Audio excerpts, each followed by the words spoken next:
துவரம்பருப்பு இந்த டம்ளரில் 3/4 டம்ளர் அளவுக்கு எடுத்திருக்கேங்க. அதே டம்ளர்லேயே 3/4 டம்ளர் அளவுக்கு கடலை பருப்பு எடுத்திருக்கேன். இந்த 2 பருப்பும் வந்து இந்த பவுலில் வந்து நான் சேர்த்திருக்கேன். இது வந்து தண்ணி ஊற்றி ஒரு 2 மணி நேரம் வந்து ஊற வச்சுக்கலாம். துவரம்பருப்பு கடலைப்பருப்பு நீங்கள் எந்த டம்ளரில் எடுத்தாலும் அளவுகள் வந்து ஒரே மாதிரியாக பார்த்து எடுத்து வச்சுக்கோங்க. இப்போ நம்ம ஒரு மிக்ஸி ஜாரில் பொடியாக கட் பண்ண இஞ்சி, அதுக்கப்புறமாக ஒரு பச்சை மிளகா, ஒரு வரமிளகா அப்படியே ரன் பண்ணி எடுத்துக்கலாங்க. நான் கொஞ்சமாக தான் பருப்பு சேர்த்திருக்கேன். அதனால் ஒரு பச்சை மிளகாயும் ஒரு வரமிளகாயும் சேர்த்திருக்கேன். நீங்கள் எந்த அளவுக்கு பருப்பு எடுக்கிறீங்களோ அந்த அளவுக்கு காரம் சேர்த்திக்கோங்க. ஆனால் பச்சை மிளகா வரமிளகா ரெண்டுமே சேர்த்துனா தான் டேஸ்ட்டாக இருக்கும். அதே மாதிரி இஞ்சியும் மறக்காமல் சேர்த்தணும். இப்போ இது மிக்ஸி ஜாரில் ரன் பண்ணி எடுத்த உடனேவே நம்ம பருப்பு வந்து கழுவி வச்சுருந்தோம், ஊற வச்சுருக்கக்கூடிய பருப்பு. அந்த பருப்பில் சுத்தமாக தண்ணியே இல்லாத அளவுக்கு தண்ணியை வடித்து எடுத்துக்கிட்டு அதுக்கப்புறமாக அந்த பருப்பு வந்து இந்த பச்சை மிளகா அரைச்சிருக்கக்கூடிய அந்த மிக்ஸி ஜாரில் சேர்த்திக்கலாம். சுத்தமாக தண்ணி ஊற்றாதீங்க. தண்ணி இல்லாமல் தான் இது அரைக்கணும். இது கூட கொஞ்சமாக மஞ்சள் தூள், கொஞ்சம் கல்லுப்பு சேர்த்தி இது வந்து ரவை பதத்துக்கு எடுத்துக்கோங்க. அங்கங்கே பருப்புகள் தெரியணும். ரொம்ப நைஸாக அரைக்கக்கூடாதுங்க. தண்ணியும் ஊற்றக்கூடாது.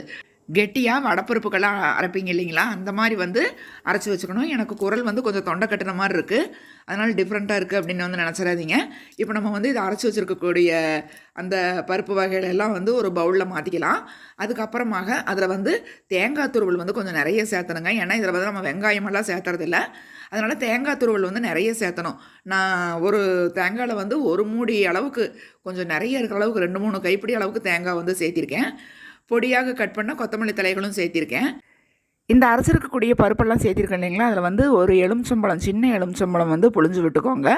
அதுக்கப்புறமாக வானலியில் கொஞ்சமாக எண்ணெய் ஊற்றி கடுகு, உளுத்தம்பருப்பு, கடலைப்பருப்பு, பெருங்காயத்தூள் எல்லாம் போட்டு தாளித்து நம்ம அரைச்சி வச்சுருக்கக்கூடிய இந்த தேங்காய் துருவல் பருப்பெல்லாம் போட்டு கலந்து வச்சுருக்கக்கூடியதில் வந்து அப்படியே கலந்து விட்டுக்கோங்க.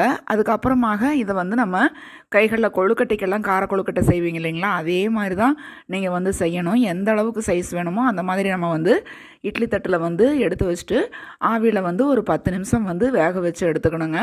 செமையாக இருக்கும். இது பாருங்கள், வெந்ததுக்கப்புறம் காமிக்கிறேன் பாருங்கள். 10 நிமிஷம் ஆவியில் வேகட்டும். அதுக்கப்புறம் இது கொஞ்சம் சூடானதுக்கப்புறமா பார்த்தோம் அப்படின்னா அப்படியே சாஃப்டாக பூ மாதிரி இருக்குங்க. அவ்வளோ நல்லாயிருக்கும் சாப்பிட்றதுக்கு.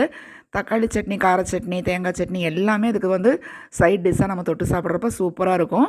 மகாலயபட்ச அமாவாசையில் நீங்கள் வெங்காயமெல்லாம் சேர்த்தாத டயத்தில் வந்து இந்த மாதிரி செஞ்சு சாப்பிடுங்க. டிஃபனுக்கெல்லாம் சூப்பராக இருக்கும். இதில் அரிசியும் சேர்த்துல, வெங்காயமும் சேர்த்துல. ஆனால் இந்த டிஷ்ஷே வந்து உங்களுக்கு சாப்பிட்றப்ப ரொம்ப டிஃப்ரெண்ட்டாகவும் இருக்கும், டேஸ்ட்டாகவும் இருக்கும். குழந்தைகளே வந்து விரும்பி சாப்பிடுவாங்க. ட்ரை பண்ணி பாருங்கள்.